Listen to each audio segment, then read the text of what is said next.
Hello guys and welcome to TFT Worlds, set 10, day 2, game number 4. Enjoy! Over 75% of the games that these players get to play in order to break into that top 8. So this is where the going gets really tough, and while they might be mathematically eliminated, we still have 6 players that are giving it everything they've got. For sure, and the fact that they don't have anything to play for, between quotes, it makes them play more safe. So more safe or in their mental. So Coca-Ken can now really show his game. He has done it in the Carousel dancing with the Poro. And I believe, even though he hasn't had the best tournament, he will now perform even better. But don't forget, we still have $450,000 of prizing that these players get to play for. And while you would be eliminated from that final lobby where the grand prize is $150,000, you still have thousands that you get to play for every single one of these games. I think the Analyst Desk handled this as well as we were getting ready for this game, but I do just want to quickly point out, as we are on this board, Degree with 59 points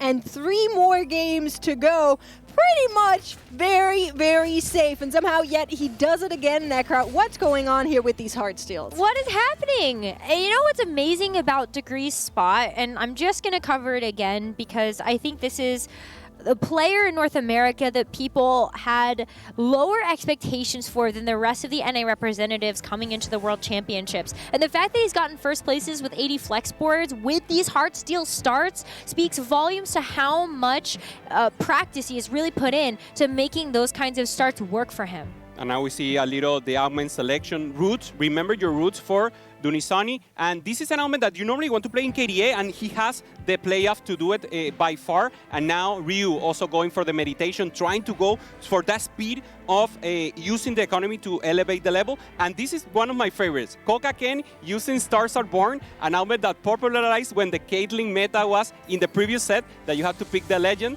And now he will go for full tempo.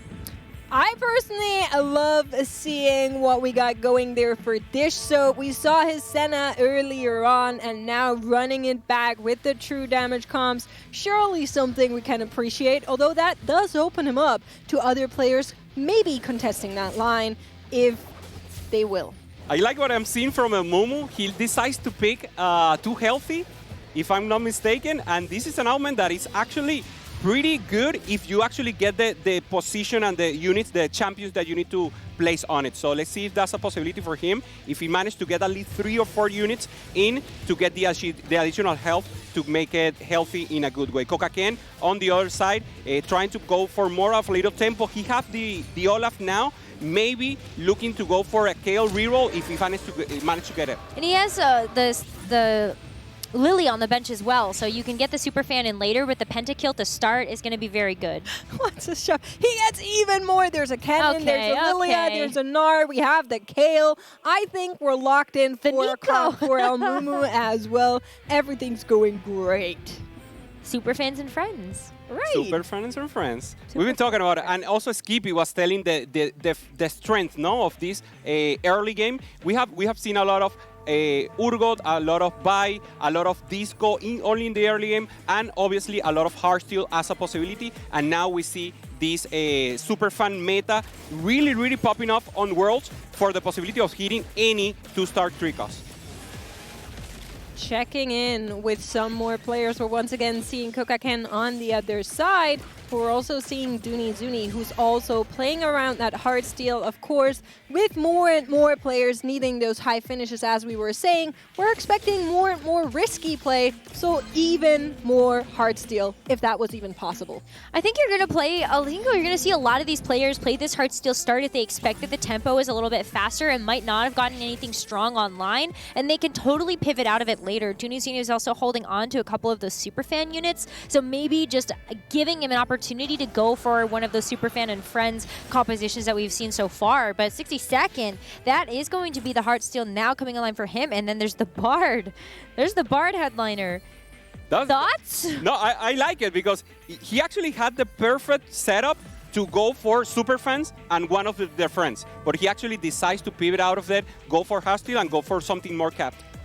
Okay, I'm not sure what's going on, but I think we need to check in with Bintum, who's currently losing pretty hard and fast. I'm not sure what that plan is. But right now, we're going to see a 60-second go up against Yue as both of these players are trying to build out a win streak. It's not going to work out for the Bard, but I do like the Bard in early. I like your pronunciation of Ziyue. Is it like I Ziyue? practiced with Clement. Yeah. I will not claim that I do it right, but I try my best. I'm not even going to try it. We're going to take a look, though, at just how these players are doing now going into the carousels. We can take a look at their compositions. And I'm seeing certainly a lot of Heartsteel, but I think it's really interesting to sort of point out what's happening at the top end here, where we've got Degree that has an opportunity to maybe take a Mosher's angle, just using the Heartsteel as some amount of economy. Yeah, for sure. Getting the Urgot always gives you the flexibility, the possibility that you know you're safe in the early mid game, and he can go either for the super fans or for the Heartsteel and go more for the AD flex line. Ryu or Ziyue, obviously getting there. And now the possibility for Bintium, we hadn't seen it before so far. He was actually open forting hard, open forting, ensuring the economy for him, 40 gold. And now, let's see, I don't know. He will have the possibility to get now a new setup, but actually it's not the best spot to be in. That's super risky. It is. It is very risky, and it's not something we've seen a lot of since the streaks were changed.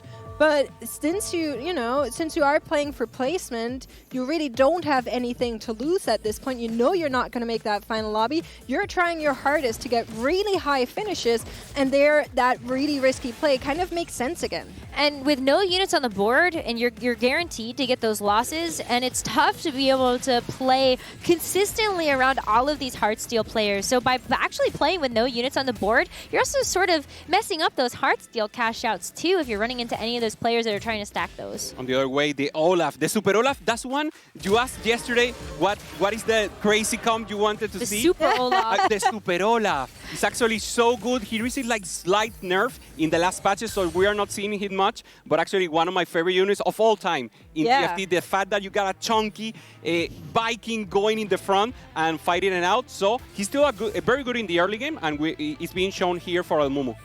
Yeah, I agree. I think it's a really, really great early game unit. We always shout out, the Vi, for example, but I think Olaf can also do heavy lifting as Zuni. Is that what I think it is? We're going to play that Garen headliner, take a page out of the book from Scapeus earlier on. Now, the most likely scenario here is we're playing it for tempo, we're playing it to get that 8-bit in, and we're looking for a ribbon maybe later on. Now, the more unlikely but much more fun scenario is a Garen reroll. Yeah, I would love to see a Garen reroll. I know we've been able to see it a little bit, just sort of sparkling around on the ladder, but you really do have to just natural into a position like that. Yeah, I love it. It's one of the comps that it's like the meme that actually works. We saw it in the regional finals of Latam. It got like a fifth, so actually a good place from Cheche, actually, who's competing now at Worlds. Sorry, so did you just say a fifth is a good place? It's not bad. When you're not in a good spot and you don't get a good angle, you can say it's a good fifth. I was hoping you'd sell me on that comp and say like, oh, it got a good place. It went second or third. You say fifth? No, we don't want to see that. Sure. Kokaken, the other one together with Bintium with no possibilities of getting to day 3. So we actually will keep an eye on them to see what is their strategy. As you said, they could go for high risk, high reward in case to trying to go for upper levels. Or also, they could play like good like Jogo Bonito. They could play like their good TFT and only trying to get good steps and maybe get a good placement to win more money of the prize pool. Certainly all possibilities because that prize pool is enormous. But we're starting to get into the stage now where after we see the second augment choice, players are really going to start to commit to what they want to play for this game. And we're seeing Kokaken hold on to quite a few different units here. Going to bypass a Bard headliner, but has that 2-star Seraphine and a single copy of Seraphine on the bench with the Ari pickup on shop as well. Yeah. He passed the game. is looking out for him. Won. Yeah, rewarded actually. He thought about it. He got the true damage Senna. He had only one, and he said, no, I'll risk it. And he actually gets the Seraphine very early on stage 3-1. This is super early. That's going to be is. making everybody else in the lobby sweat when they take a look at what just happened on this board. And 62nd is going to be getting quite a few hearts now from the loss he's about to take. Absolutely right, but we also have augments come up next, and that could be something that changes up the lobby tempo. Notably, prismatics are still on the table. We haven't seen a whole lot of them all throughout this weekend, much to the rejoice of many players out there, and it is going to be silver once again. Oh, we're going to prismatic one of these days. I have yet to see one in one of my lobbies, but we are getting some really nice economy augments coming through. I think when you look at some of the different choices that were already made, you do have to start to balance that out a little bit with the second augment choice. You're a prismatic person, Necra? I love prismatics. Same. You love, What? yeah, three I for love prismatic. prismatics. For the win. Oh Highly my variant. gosh, Prismatic Symphony, my favorite. Crab Brave, the best. I love gambling whether or not I'm going to end up dying to that giant crab or not. This is why I adore you, and rightfully so. You're my prismatic buddy, that's for sure. Players surely do not like them, as you were hinting to, Ruben. They're very much happier with that low, quote-unquote, variance of the silver augments coming through here, getting a lot of generic ones, harm assist, healing orbs, something players just really like playing, and I'm happy to report that Bintum, who we're currently looking at, has put a board together. Yeah, for sure. He has the crab, he has the super Urgot, and he has the best itemization for Ezreal. So you are seeing an Urgot, but that's actually an Ezreal doing Urgot cosplay. It's actually very, very soon we will see the change, and now he's being totally destroyed by Kokaken, who already finds also an Ahri very, very early. So it's as I say, he has no possibility of going from day 3, and now the game's totally smiles at him. I mean, look at the win streak that he's starting to rack up a little bit. Bintum, though, has yet to be able to snap the loss streak that he's been on since the start of this game. It is starting to look a little bit dicey, but Ziyue here is on the Aphelios that looks like it's going to be great to try to find that 5th heart steal. I think same plan from what we saw in that previous matchup. We're looking for the Ezreal. We'll play anything as a fake stand-in Ezreal for now, i.e. a half a blue buff, and you're actually seeing both of those boards go against each other now. I will say Bintum's previous loss was a lot of it going into that very strong board that we saw from Kokaken. I think his board should be winning more rounds from here on out, and that's exactly what's happening here on the board on the back end of an Urgot. Yes, good luck for Ziyue, also with the heart steal, so this is not the end of the world. He has 3 loss streaks, so he needs to save as much SP as possible, and Bintum is still, well, was in a 7-loss streak, and now he starts winning, but the HP is not helping it, 53 for him. Now, it's going to be really tough when you take a look at Wolves coming up soon, but another carousel with more options. There's a Karthus and a Caitlyn up for grabs.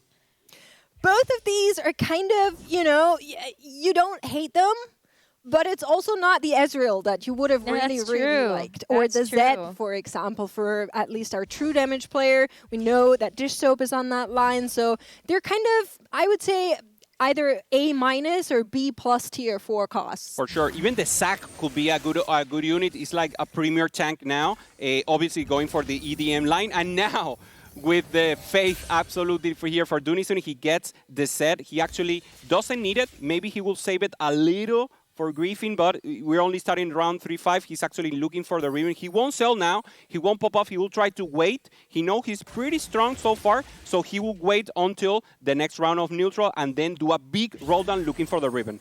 Surely you want to wait until you're level 7 first, so go a little bit for that level. But I don't know what Kokaken did in that previous break that we had here. Found the Ahri pair right after, and now also an Alawi on board. There is Mordog's blessing, Mordog's favorite child even among us. I think you might be right about that one. I mean, look at how the Ahris are working in tandem. This Kale does not stand a chance. And Almumu here, really kind of wondering where he wants to go with this. How do you feel about the red buff on the Kayle there? It's not the worst. Actually, when you have the double Ginsu, it's because you need the ramp up. And now the red buff, you have a little of AoE, so actually you can burn from the damages of the rest, avoid the healing. So I'm good. Normally, you don't see it because it's a lot of bows. You need 3 bows to go for that, but it's good. Now he needs only the healing and make sure he have a beefy tank so the Kayle has the chance to ramp up. And that's something a lot of people have been saying about the Kayle comp, right? You need that Kayle 3, but then you also need that Mordekaiser 3. We have seen it do well without the Morde 3, though. There are a lot of ways in which you can cap this board off. Other than the Senna and the Seraphine, I feel like this is the most flexible 2-cost reroll in terms of what you can slot in late game, and it allows you to do much more, whether you have more AP items and you'll go even for Karthus, or if you have more AD items, you'll go for the Akali, you'll go for the Zed, you'll go for the Viego, just anything really to try and find those outs. Yeah, you can go super vertical pentakill and really make it work out here, but we're going to be checking in on how Bintim has started to stabilize. That feels really nice here. 62nd is also going to be heading into the Wolves' face to be able to get another cash out. And the Ahri pair as well. Maybe not exactly what you want to see in terms of the units that pop out of those orbs, but it's nice for Econ. We're getting closer for Dunizuni. Has now sold off that Garen, but hasn't found the Riven Headliner just yet. This is for sure where the roll down will happen right after Wolves, so we are going to keep our eyes open for that one. For sure, let's see if he hits. He's trying to look any chosen Riven, any headliner Riven, especially the 8-bit, to try to go for the full cap as a possibility. And he has the emblem. He decides to pop it, and he gets immediately the 8-bit emblem. So now we really want the headliner 8-bit, so we can go for the full cash out.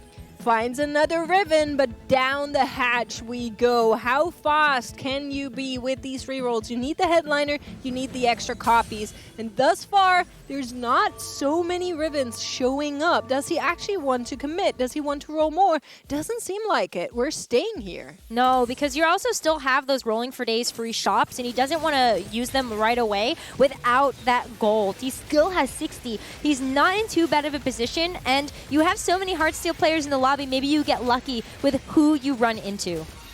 Having 4-bit or 4 8-bit is for sure a huge upgrade, but I don't think it's enough to win those fights. So you can see him even roll a little bit more while that fight goes on, recognizing that, oh, maybe I'm not as strong as I thought I was. Yeah, he's at 53, so he has to go now the last selection of Aument. They want to go for combat. They want to go for a specific Aument that will help their comp. And if not Bintium, in this case, going for the double dummy as a possibility, giving a good crowd control. Dew Lotus here for Degree, great Aument for the late game.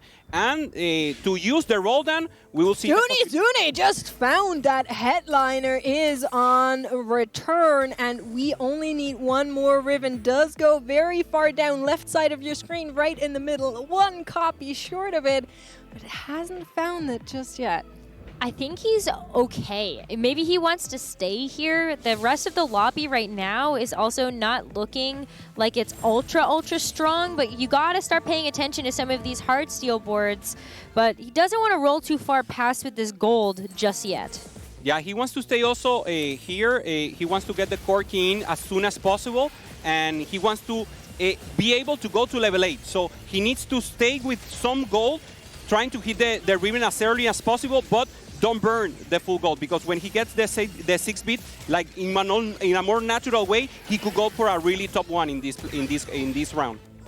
He could, but to get there, he needs to lift first and foremost, and those losses are not really doing Dunizuni any favor. Speaking of, more and more players are taking damage. We have reached stage 4, and for Dish Soap, who's currently at the bottom of the standings, we haven't really seen that Senna come online just yet, that he locked himself into right from the start. Yeah, Degree, Dunizuni, and Dish Soap are all on loss streaks at the moment, where on the flip side of things, you got Zuyue and Kokaken, who are still win streaking through the stage. There's the Riven, though, and maybe Dunizuni can start to turn this around. Great spot. Great spot. Now he needs to eliminate the possibility of crowd control. He actually needs that a lot. Only 2 items for the Riven. And now he faces off with the board of Heartsteel in mid stakes. So a good area, good front line. Still missing the set. and I think it's enough for the Riven. Let's see her play with this comp.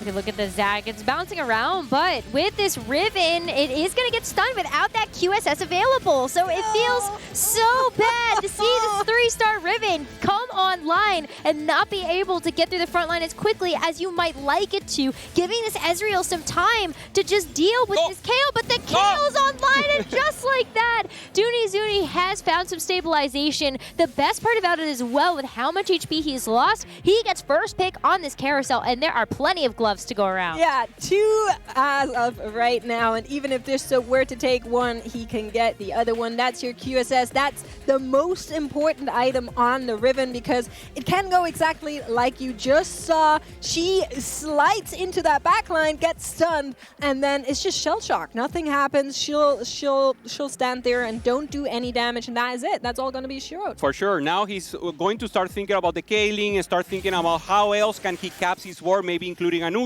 Lucian, maybe include Jazz even as a possibility to get a little more front, but he decides to go and try to stabilize. He decides to go for the 8-bit emblem on the Viego. That's the normal position and the normal place we will see it, and later we could see it in the Lucian.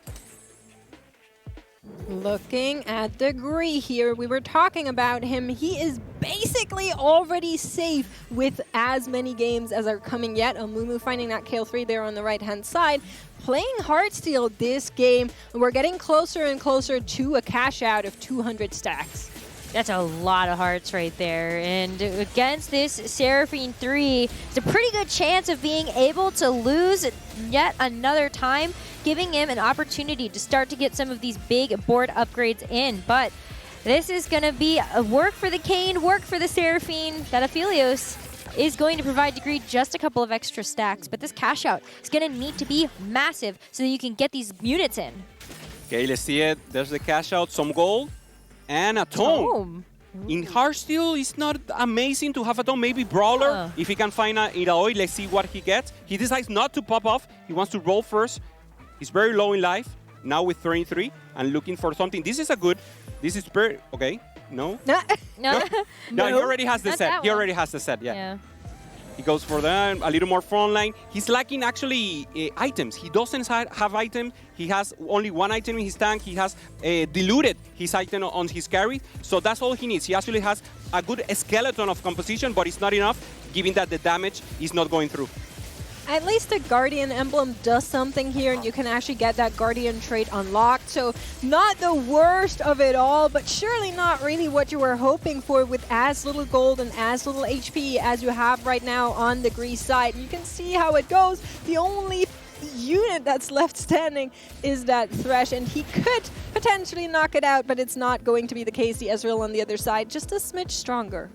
Just a little bit. That front line was a little awkward as well. Yeah, Degree. for sure. And we need to remember, Degree is actually in a great spot to go to day 3. If he get a bad loss here, maybe it opens up a little the possibility, but he's actually a great. No, he's standing. very much guaranteed. He's good. There's he's 3 more chilling. games. He's going to get to at least 62 points. The cutoff is going to be around 60, so I'm not too worried about the Degree. But Dish Soap, that's a different story. We're on 6 HP there. Senna 3 now online, but is that going to be enough? Let's take a look at that board. It's tough to say. I mean, these Senna items are not pretty. Like, they're not the ones that you would generically think about. Pops having it off in with a Senna. super fan. Great call there. So you can start to rebuild this with the Rabadons that you've held on to. Now you get them okay. Now we're chilling. That's good. I had the same feeling as you. I was like, oh my lord, what is going on? Why is there a vest? But it is all good. And the power of salvage bin, as we would say, because those items were looking a little suspect, but Dish Soap is one of those players we've seen use this augment to such high potential. He has the potential to even improve a lot on his comp. He's sitting on a Caitlyn 1 with true damage, and now with the flip flip, the possibility for Degree and Dish Soap to be eliminated in this round. Right-hand side, you are seeing a matchup between those 2 cost rerolls, and I think on the back end of that true damage emblem and that extra blinked out, the Senna is gonna do it, but only barely. Dish Soap hangs in there. Degree trying to go for it, only the bard is left, but the sack looks very, very strong. I think it's not enough. He's still 16 HP. So it's a loss, but it's not the end. So Degree has one more chance to pop off and keep climbing on his actually great tournament so far. I mean, we have seen those 80 flex boards sometimes be the boon or the bane of some of these players. But 62nd at the moment is looking to be in the similar spot here as Degree, still on a lost streak, still looking for some of those upgrades. Yeah, specifically, you'd really want that Ezreal too. You're currently running a Kate headliner. It's not the best picture, and for Degree, the story is very similar. You kind of opted into 80 flex, but not the one you would have wanted, the one you were given.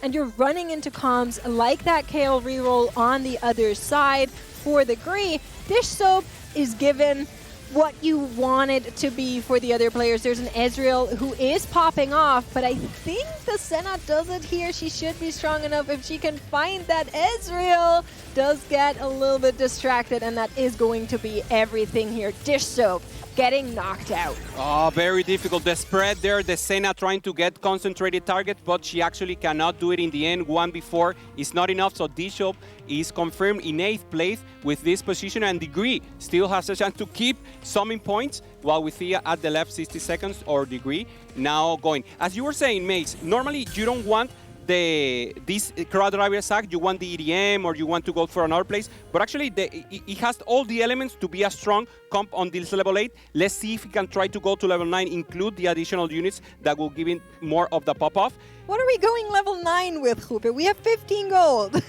With faith. If you believe hard enough, Yeah. you can have a Yeah, level because 9 board. there's nothing more he can do in level 8. He already has the main pieces in place and 2 stars. All right, well, Bintam's going up against a Ghost board, but Degree is able to potentially turn things around, heading up against the 80 flex board of 62nd. But who is going to have the better board? That Thresh actually had a huge CC onto the backline, being able to stop that powerful backline unit. This Ezreal being the 1 star, and of course that Alawi in the front is going to allow Degree to hang on. 62nd, though, is not knocked out in this scenario. And even better for Degree, he knocked down a player that now could potentially die before him in this game here and save him one more spot. Those wins you love. Only better would have been if you could have eliminated yet another player. But as we going into the carousel, I do want to point out that there is a pentakill emblem, which of course should be interesting for Almumu if he wants it. And thus far, players are leaving it open. Goes for it, of course. Mumu will try to go a little more in the vertical of Pentakill, already having the KO, and now he will easily go for another carry or simply complete the 5 of 7 Pentakill to go for more strength. Kokaken still present with the Seraphine 3, trying to go for it, and now an Ilaoi, he already has a 2-star, so not the best here for 62nd, going for this 4-bit line with the Caitlyn, actually very, very creative. We normally see it with maybe 2 8-bit when the Caitlyn's now here, but actually 62nd is, I think he's the one that has shown more creativity when playing this hardstyle line and the 80 flex. Yeah, I mean, it's the Jazz, right? That's something we're seeing with the hard steals a lot. Just try to flex them in. It's playing around the big shot with having that Caitlyn, and it is working. You get a lot of extra trade bonuses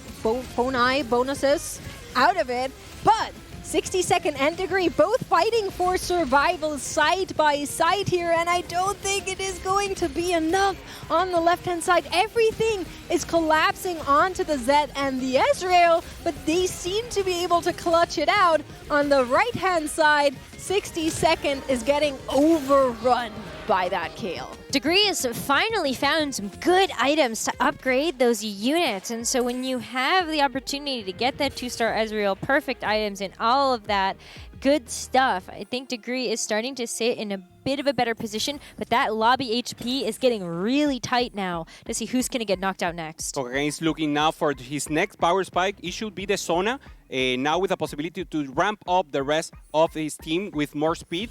And he has the Akali, he has access to backline, he has the Ilaoi for the additional tentacles and the defense, so he's in a good spot still. And now Degree facing off Zijue. It will be a good fight here. Let's see if the Ezreal, all eyes on the left, on the set, trying to access the backline, going for the Ezreal. It's not enough. He stays on the tank, accesses it with a true shot barrage on the backline. Let's see if it's enough. The Lucian is still alive, and he's scaling a lot with the Ginso Rageblade, but the set is cleaning up the back. Only the Ezreal is alive for Ziyue, but the game or the round. I already gave it the game. I already gave it the game for the green. Hangs in there. I get it. But Kokaken, we were talking about this board, finding that Seraphine so early on, finding the Ahri, finding the Illaoi, but then not being able to transform that into a bigger front line, is unable to make it into the top 4 here, is going to get that 6th place. I want to shout out also Bintium that so far we haven't seen a Kiana carry. Normally she's like an habilitator for the rest of the comp to be more strong, but he actually gave her blue buff. He also have the Sterax. So actually, normally you see the set with the Ezreal. Now we're seeing the Ezreal with the Kiana, and actually good stuff being seen here by Bintium. The champion delivery does come in one more time. Players are leveling up. So you are actually making 10 here. Not something we see often. Leading the lobby here with 36 HP and will continue to do so. Try to capitalize on that extra HP that he has. Has rolled down all his gold. In the meantime, though, trying to put together this legendary soup board as players like Bintum are just finding those legendaries on level 9. Yeah, okay. I mean, that is one way that you can really get the ball rolling on some of these legendary cap boards. But it's basically all 80 flex that's left, except Degree is going to go up against this Kale reroll. Still sitting at that 1 life. I am looking on my left-hand side of the screen as that Kale starts to get swarmed, but it's backline for backline as we do see the Yorick start to walk up to that Misfortune, but with that tank is all that's left. Degree is able to hang on. Normally, Riven is the counter to this legendary board, but actually the Riven was in the front, so he had triple tanks in the front here for Bintium, and actually that gave him enough time for the rest of the comp to really burst on that Riven, so good win for him. And if he's winning against the Riven, he's actually a big favorite to win the lobby. Both, I would say, Degree and Bintum showing off what they can do with creativity and flexibility as they are moving through the stages here, playing around that Ezreal, playing around that Heartsteel, and Bintum just kind of minding back, open forward at the beginning of the game. I just want that on the record. He's still in here. He's still hanging on. But we have 4 players on their last life, and they are fighting it out here between each other. In the backline, we're seeing one massive Jhin sniping out units, one after another, and that is going to be an elimination. Oh, Dunizuni is going to get knocked out by Ziyue. And double kill. It is going to be a double kill there. Bintum is also defeated. So that is going to be 2 incredible players getting eliminated here as we have decided our top 3, Almumu, Degree, and Ziyue. But Ziyue has a huge HP lead on the rest of the lobby right now. Almumu with a Kale 3, Degree with his Heartsteel board, both with Heartsteel also for Ziyue, who finds the 6-2. So now the board that was good is now amazing.